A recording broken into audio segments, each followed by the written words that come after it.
much. Thank you very much. Great to be here in Virginia. Thank you all for being here. It's an extraordinary, troubling time for our country. And the reason it's so troubling is that we have a nation that today feels more divided than at any time in my lifetime.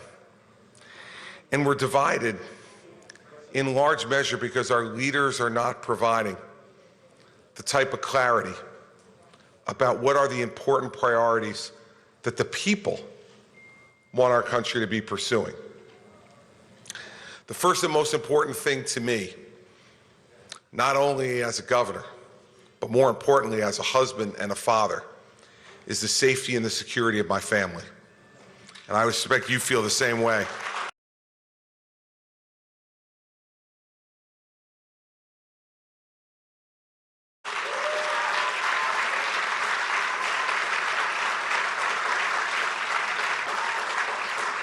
And that safety and security is not just about being safe and secure from threats outside this country. It's about making sure that we are safe and secure from threats of violence from within our country as well. We need a president who once again will put law and order at the top of the priority of the presidency in this country.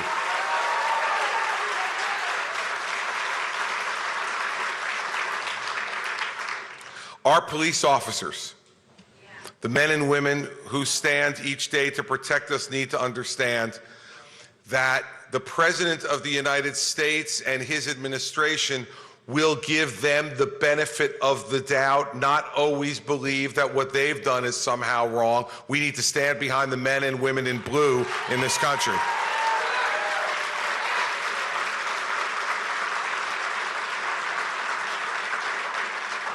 I spent 7 years as a member of law enforcement, as the United States Attorney in New Jersey. And during those years, the president I served made it very clear to us that our first job was to protect the safety and security of the American people, and that every other priority, while important, fell in behind that. We need once again to have a president who puts the safety and security of our citizens first and does not blink or hesitate to take the strong action that needs to be taken to make sure that those both at home and around the world know that lawlessness will not be tolerated from anyone, no matter how powerful or lack of power that those people may have. Law and order needs to be the first priority once again in our country.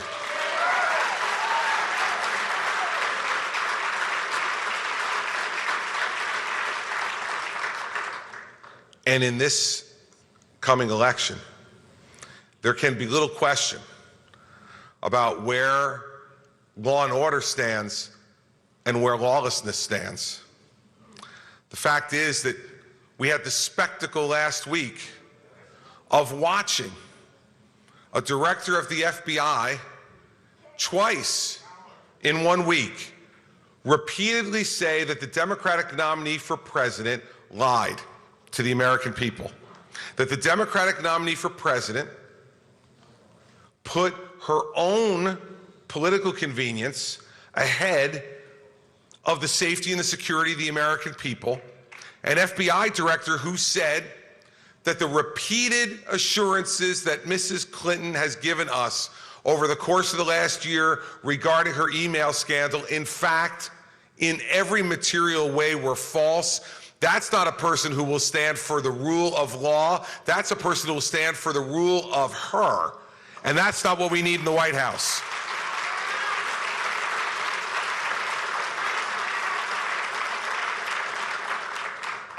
And everyone who's involved in law enforcement should be rightfully concerned if you have a president who puts the rule of law behind their own personal interests.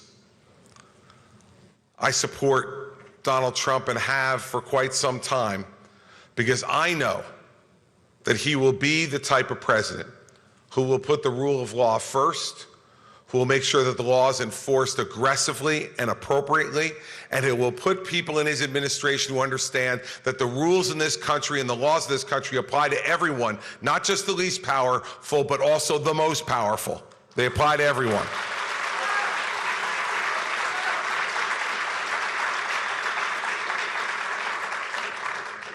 And so I am grateful and happy that you are here today to lend your voices to that effort and to also listen. Listen to what these candidates have to say. Listen to how Donald Trump will stand up not only for those who serve today in law enforcement, but also for the men and women who have served in our military. They deserve much better than what this administration has given them.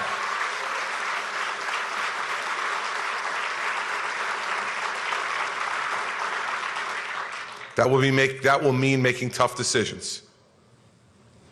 That will mean breaking some China all throughout the government.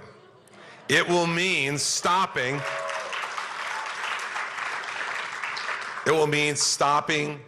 this pattern of accepting less than the best for the people of this country.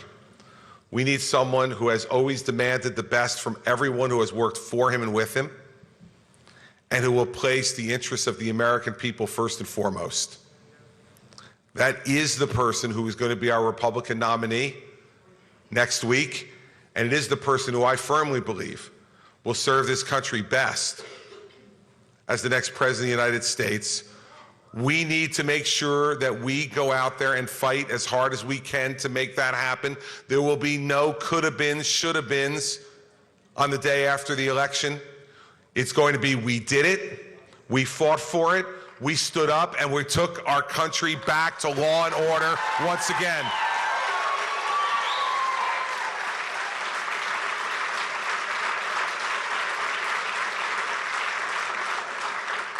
In the 7 years I stood as U.S. Attorney, I made sure that justice was both blind and fair.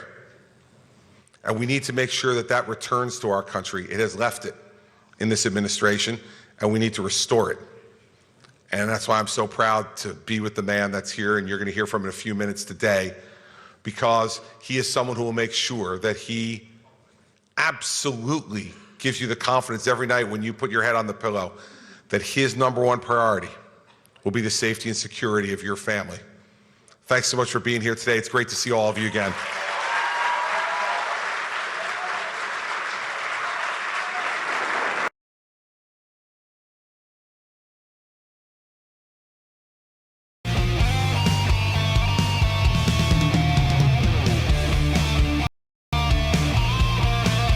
And what it means to take care of those that have worn the uniform of this nation. Unfortunately, in recent years, your government has not done the job that it's supposed to do for those who have served this nation. It's not for a lack of money. It's not for a lack of resources nor manpower. The Department of Veterans Affairs budget has quadrupled since 2001.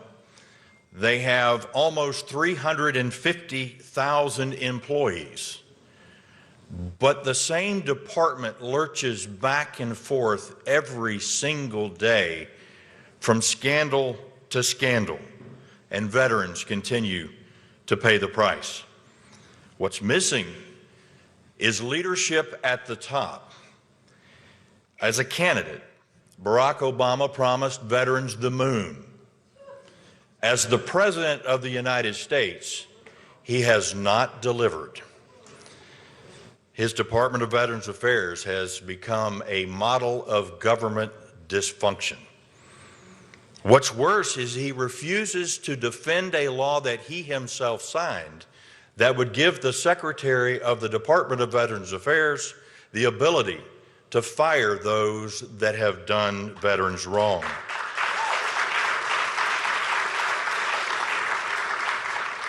Look, America needs a commander-in-chief that understands the problem that faces the veterans of today and is committed to doing what it takes to solve the problems, whatever it takes, We won't get that from a career bureaucrat like Hillary Clinton, who is so painfully out of touch with the veteran community that she thinks even though veterans, 40 of them at least in Phoenix, waited on a wait list and died, she thinks that it's been over-exaggerated.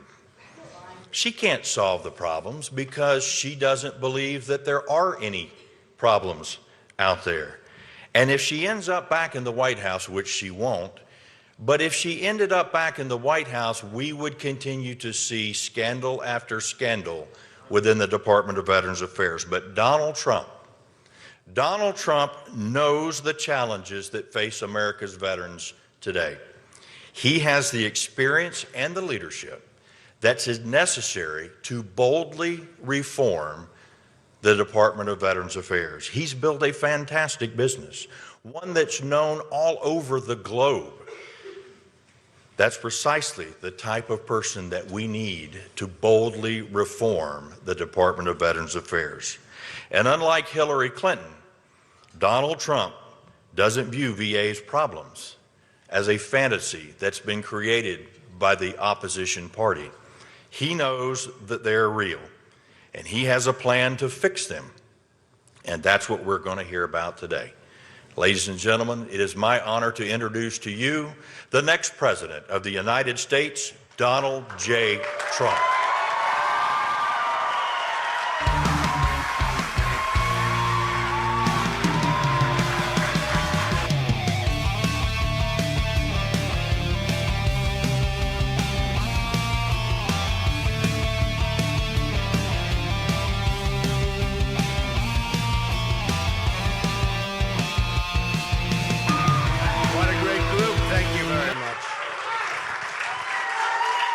Well, I'd like to thank Chairman Jeff Miller.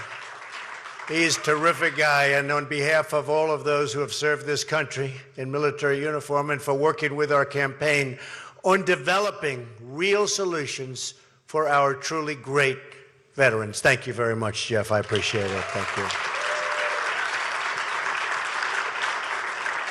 Before going further today, however, I'd like to first address the contributions of another group who serve this country in uniform, the men and women in blue.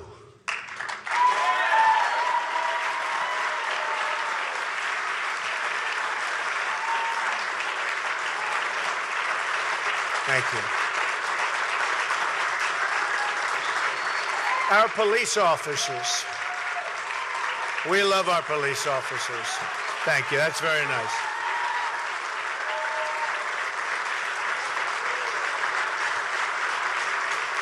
Thank you.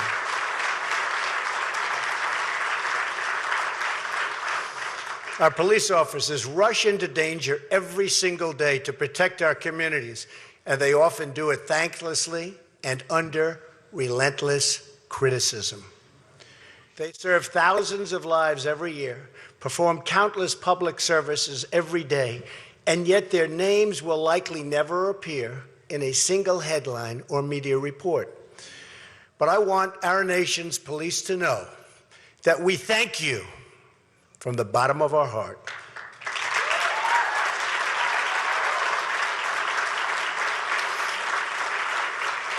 And we support you, and we will always, always, always stand with you.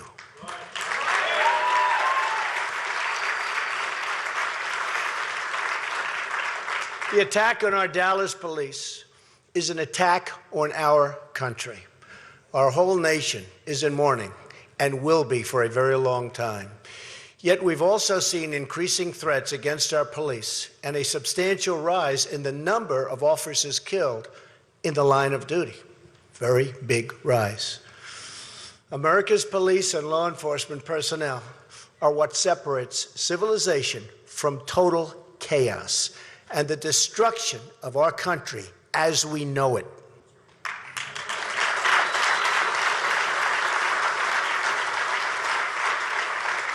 We must remember the police are needed the most where crime is the highest. politicians and activists who seek to remove police or policing from a community are hurting the poorest and most vulnerable Americans.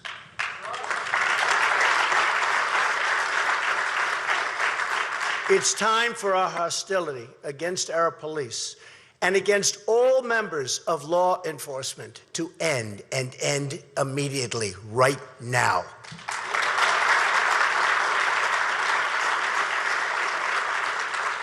We went through an ugly chapter in our history during Vietnam, when our troops became the victims of harassment and political agendas. For too many police today, that is their daily reality. At the same time, the tragic deaths in Louisiana and Minnesota make clear that the work must be done to ensure, and a lot of work, that Americans feel that their safety is protected. Have to do it. We have to get better. Better, sharper, smarter. We were all disturbed by the images that we saw. We must discuss as well the ongoing catastrophe of crime in our inner cities. Our inner cities are rife with crime. According to the Chicago Tribune, there has already been more than 2,000 shooting victims in Chicago alone this year. This epidemic of violence destroys lives, destroys communities, and destroys opportunity for young Americans. Violent crime has increased in cities across America. The New York Times described the startling rise in murders in our major cities. Brutal drug cartels are spreading their reach into Virginia and Maryland. Too many Americans are trapped in fear, violence, and poverty. Our inner cities have been left totally behind, and I'm going to fight to make sure every citizen of this country has a safe home, a safe school, and a safe community.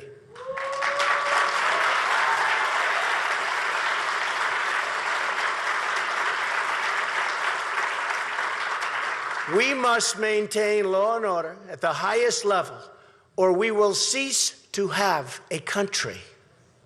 100%, we will cease to have a country. I am the law and order candidate.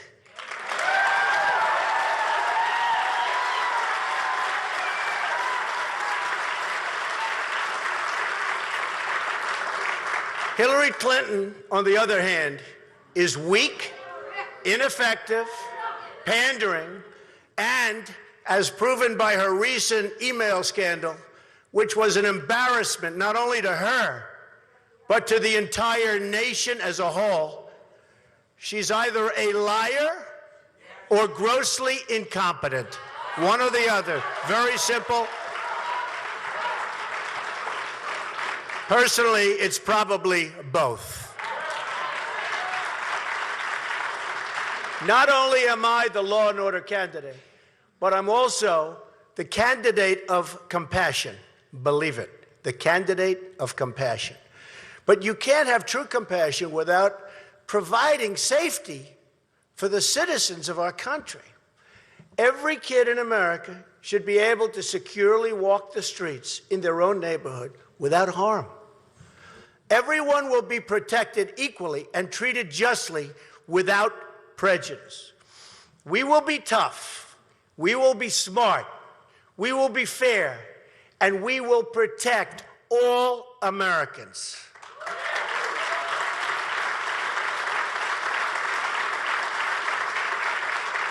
Without safety, we have nothing. It's the job of the next president to make America safe again for everyone. Everyone.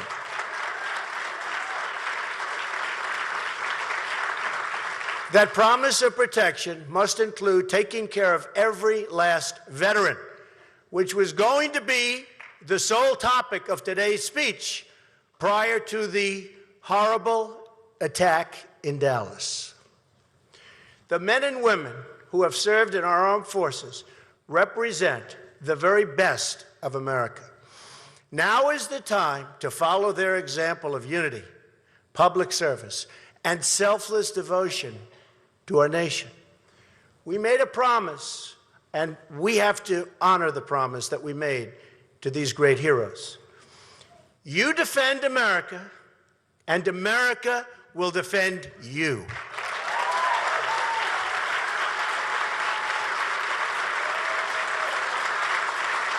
Thank you. Thank you. Thank you.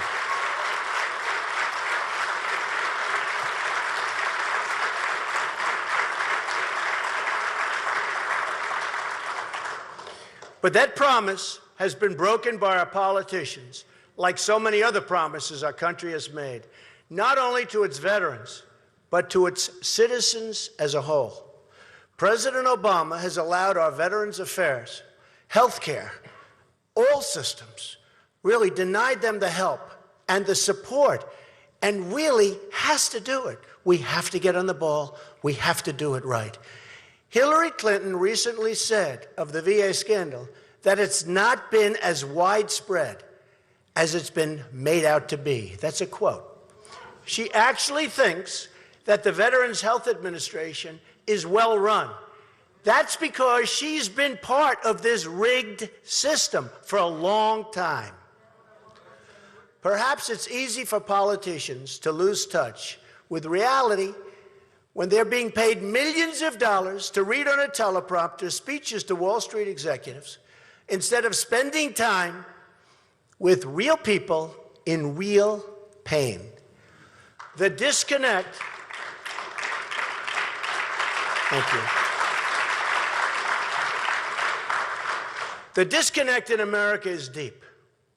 There are two Americas, the ruling class and the groups it favors, and then everyone else. The VA scandals that have occurred on this administration's watch are widespread and totally inexcusable. An internal memo from the senior VA official describes, quote, lawlessness and chaos at the Veterans Health Administration, including the payments of $6 billion a year in violation of federal contracting rules. The memo also says they waste millions of dollars by paying excessive prices due to breaches of federal laws and warns that these unlawful acts may potentially result in serious harm or death to America's great veterans. And you know it, and you're seeing it.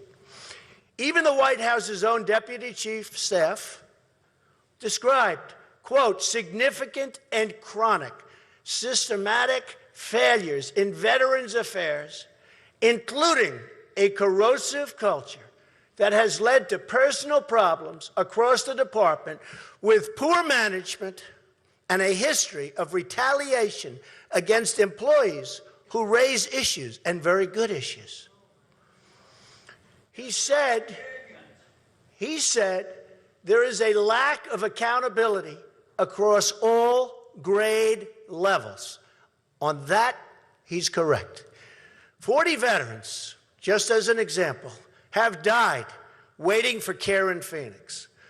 40 different VA facilities nationwide were found to be manipulating and falsifying wait times. A VA employee who was involved in an armed robbery was kept on staff, as was a convicted sex offender. The VA spent $8 million on solar panels, good old solar panels, for a facility knowing they would likely need to be tearing it down in the very near future. The St. Cloud, Minnesota VA built a $2.3 million wind turbine in April that hasn't supplied power since 2012. Can you imagine the waste and corruption we'll find when we begin a full investigation in January of 2017?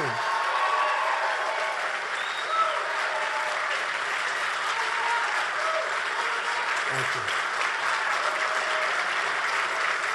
Thank you.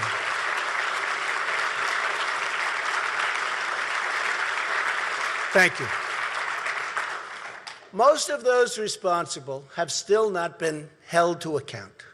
Fixing this corruption will be one of my many and really highest priorities. And believe me, it will happen. I'm really good at things like that. It will be fixed, and that begins with a simple promise.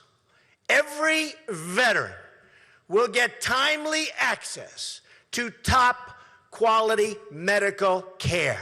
Every veteran.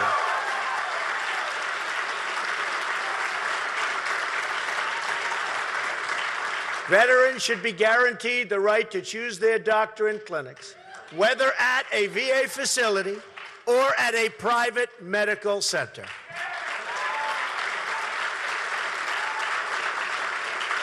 We must extend this right to all veterans, not just those who can't get an appointment in 30 days or who live more than 40 miles from a VA hospital, which is unfortunately the current and wrong policy. This promise includes guaranteed access to the best available health care services for our female veterans. They're not being treated right. We must also do more to help our veterans find jobs. Every year, large corporations bring in many thousands of low-wage workers from overseas and across the border to fill jobs that could easily be filled by our veterans. Veterans should come first in the country they fought to protect. They fought hard to protect us. They are going to come first in a Trump administration. They will be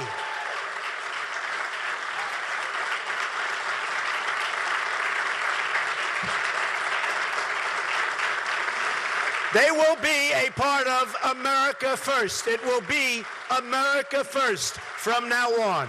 America First.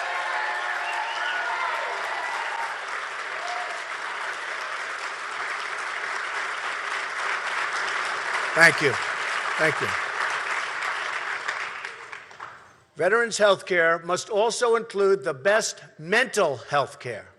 A shocking 20 veterans are committing suicide each and every day, especially our older veterans. This is a national tragedy that's not talked about.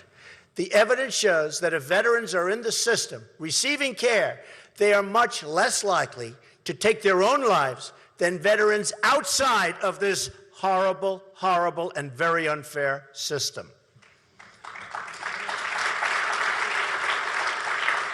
That is why we must increase the number of mental health care professionals inside the VA while ensuring that veterans can access private mental health care as well. Have to do it. Have to do it. We have no choice. America must take action to improve mental health services for the country at large. This is for everyone. This includes expanding the number of facilities, integrating primary care and mental health care professionals, reforming confinement rules, very important, and making it easier for family members who see warning signs to get their loved ones to the care and of the care they need, especially in the many emergencies that we're having all over the country and doing nothing whatsoever about it.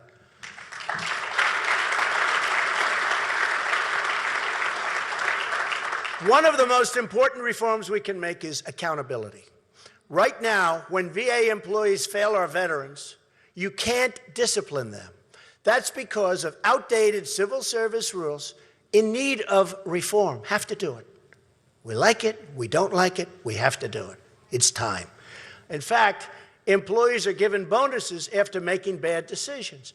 In 2014, the VA awarded a $142 million in bonuses to employees, including bonuses to the executives who oversaw construction of the Denver VA hospital that was more than $1 billion over budget.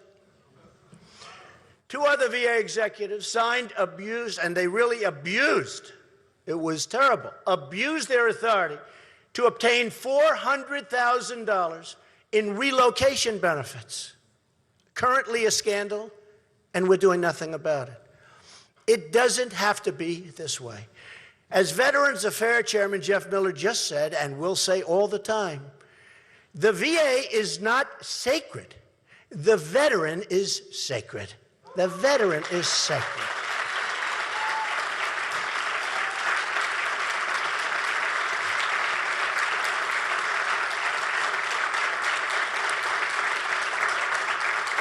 Thank you. Here is my 10-step plan to ensure quality, timely care for every single veteran in America. 1, I will appoint a Secretary of Veterans Affairs who will make it his or her personal mission to clean up the VA.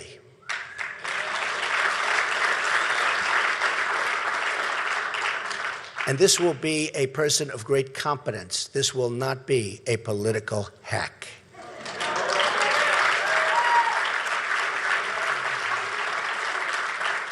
The Secretary's sole mandate will be to serve our veterans, our bureaucrats, not politicians, but veterans.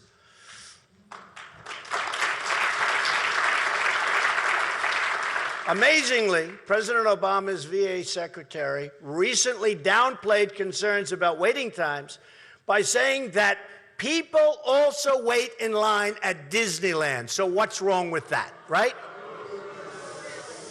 2, I'm going to use every lawful authority to remove and discipline federal employees or managers who fail our veterans or breach the public trust.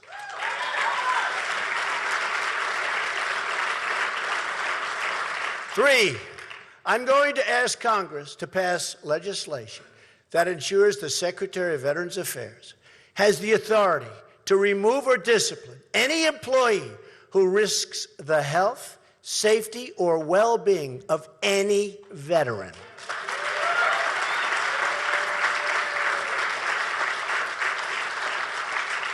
4, I'm going to appoint a commission to investigate all of the wrongdoing at the VA and then present those findings to Congress as the basis for bold legislative reform. 5,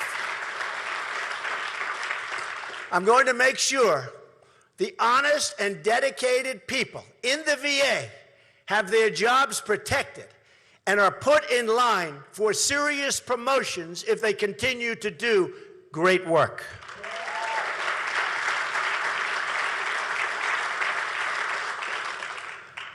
I will create a private White House hotline. That is really, and so importantly, going to be answered by a real person. Actually, a person, not a computer that picks up a phone. And that'll take place 24 hours a day to ensure that no valid complaint about the VA and its wrongdoing falls through the cracks.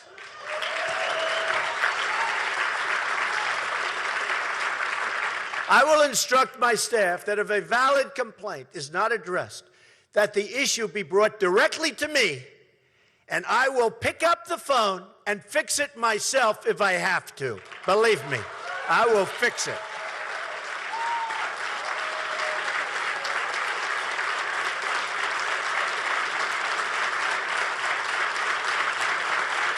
Thank you. 7, we are going to stop giving bonuses to people for wasting money, the bonuses, the money that's being paid out, and start giving bonuses to people for improving service, saving lives, and cutting waste.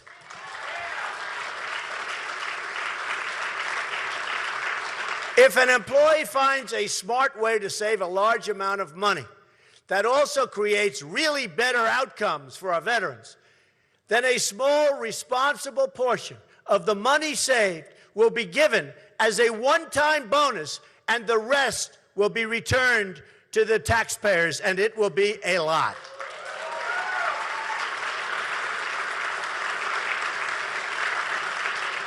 We are going to reform our visa programs to ensure American veterans are in the front, not the back, of a line. 9, we're going to increase the number of mental health care facilities and professionals and increase the outreach to veterans outside of the system, of which there are many. 10, we are going to ensure every veteran in America has the choice to seek care at the Veterans Administration or to seek private medical care paid for by our government.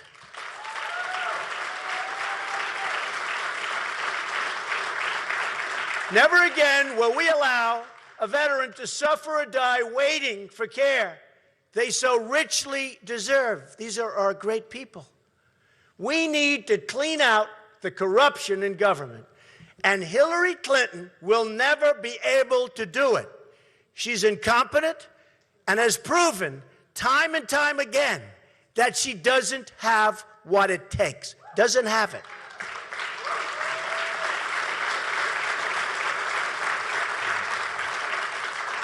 Crooked Hillary Clinton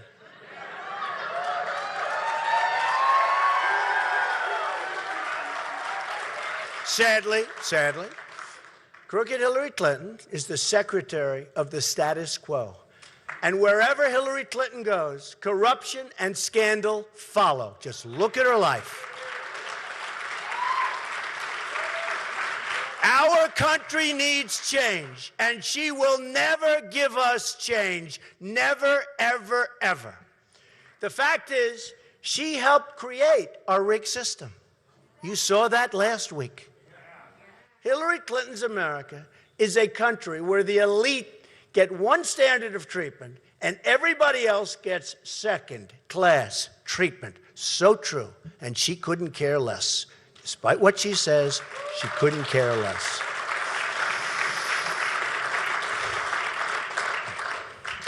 The rigged system refused to prosecute her for conduct that put all of us, everybody in this room, everybody in this country, at risk. Hillary Clinton went to great lengths to create a private email server and to bypass government security in order to keep her emails from being read by the public and by federal officials. What she did was so wrong. What other people did, far less, and they're paying a tremendous price right now. In other words, she was willing to risk our foreign enemies reading her emails as long as the voting American public could not. Her conduct was willful, intentional, and unlawful. And her repeated false statements about her conduct prove that she was fully aware of her guilt. She knew it. She's probably the most surprised person that she was able to get away with it.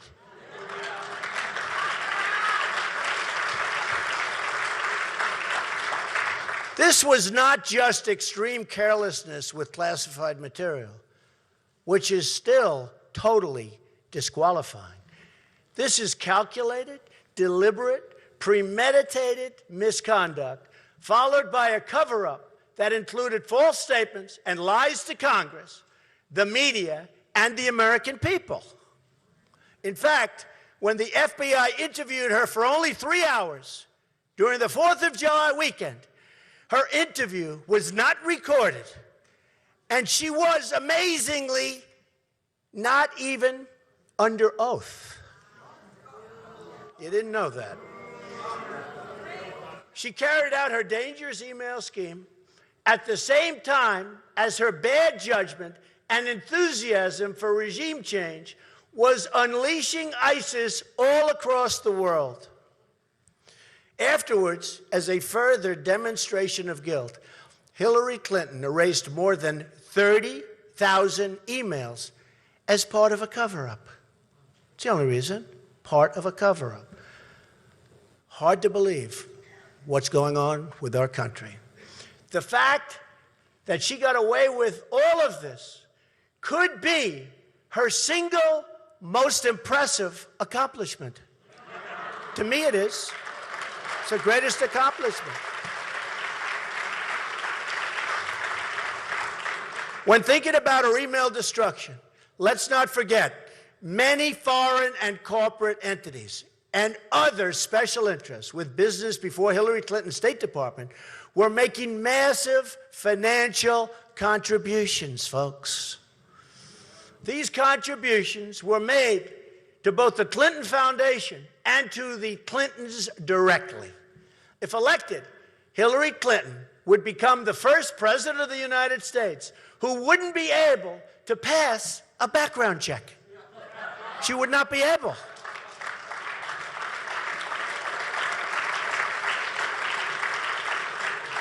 Just look at what the FBI director said about her. Her misconduct is a disgrace and an embarrassment to our country.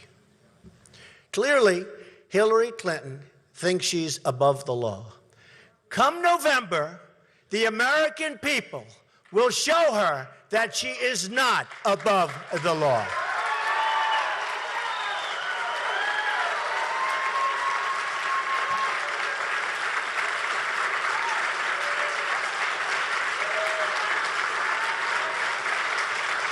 Thank you.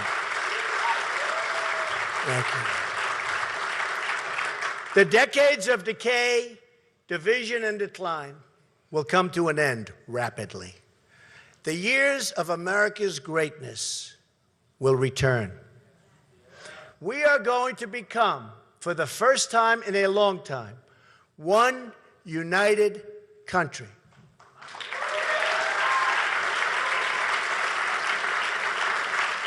We're going to make America great again and safe again for all Americans. We will dream big and bold and daring things once more. Once more, we're going to go big. We're going to go great. You're going to be so proud of your country. Let me conclude by paying tribute to every single American hero who has served this country, and most especially those who gave the ultimate sacrifice.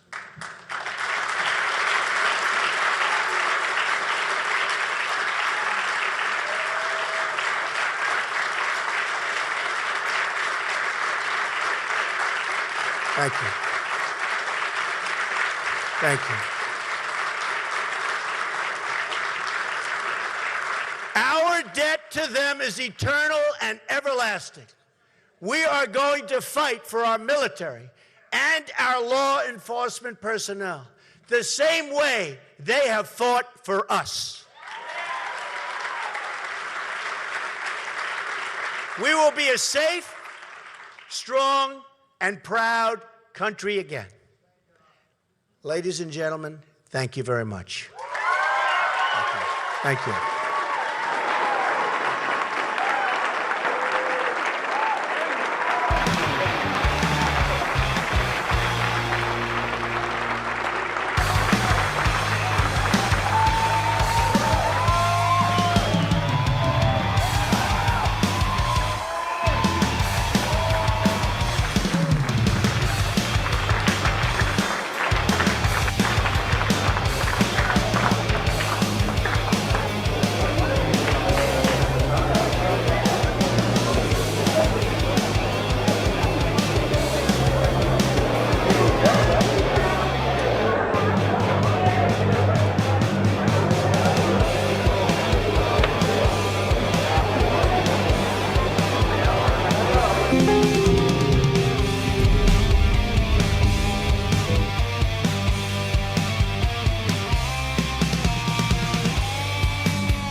Thank you, everyone, for choosing us as your stream of choice. I would just like to say something really quick. If you don't know who this is, I am the host of the stream. If you haven't already, please go to our Twitter and sign the petition to make Black Lives Matter a domestic terrorist group. There's a petition going on. The link is in the description to my Twitter. It's pinned to the top. Go to my Twitter, sign the petition to make Black Lives Matter a domestic terrorist group. It needs 100,000 signatures, and we are already very, very close. We need like another 10,000 signatures to make 100,000, and the White House has to make a statement within 60 days. But we need to make sure that we blow it out of the water and we do a landslide of signatures to show to the White House that we mean business, and it needs to be classified as a domestic terrorist group. Thank you very much. Please follow us on Twitter, like us on Facebook, and if you're a Trump supporter, please join the community, and we hope to see you next time. Until then, have a good day, good night, good afternoon, peace.